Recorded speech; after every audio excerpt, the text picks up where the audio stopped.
अयोध्येत 22 जानेवारीला श्रीरामाच्या मूर्तीची प्राणप्रतिष्ठा होणार आहे। जो उत्साह अयोध्येत आहे तोच उत्साह मुंबईत सुद्धा नागरिकांमध्ये पाहायला मिळतोय।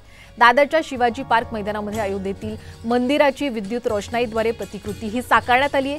श्रीरामाची आणि मंदिराची प्रतिकृती सर्वांचंच लक्ष वेधून घेते आहे। दरम्यान याचाच आढावा घेतलेला आहे आमचे प्रतिनिधी सूरज सावंत यांनी।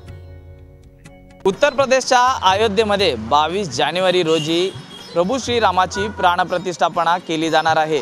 जो उत्साह अयोध्येत पाहायला मिळतोय मात्र तोच उत्साह मुंबईत देखील नागरिकांमध्ये पाहायला मिळत आहे। मी सध्या दादरमध्ये उभा आहे आणि दादरच्या छत्रपती शिवाजी मार्ग मैदानात या ठिकाणी प्रभू श्रीराम आणि अयोध्येतले जे नव्याने उभं राहणारं जे मंदिर आहे त्याची विद्युत रोषणाईतली असलेली प्रतिकृती या ठिकाणी साकारण्यात आलेली आहे। खरं तर हा संपूर्ण जो परिसर पाहता स्वातंत्र्यवीर सावरकर मार्ग पाहता या ठिकाणी विद्युत रोषणाई करण्यात आलेली आहे।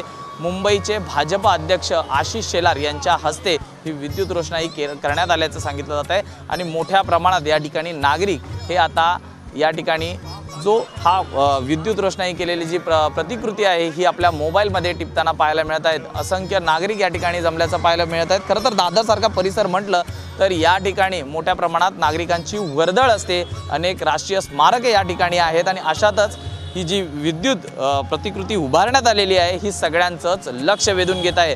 त्यामुळे जो उत्साह रामप्रतिष्ठापनेचा अयोध्येत पाहायला मिळतो आहे तोच उत्साह मुंबईत देखील या ठिकाणी पाहायला मिळत आहे।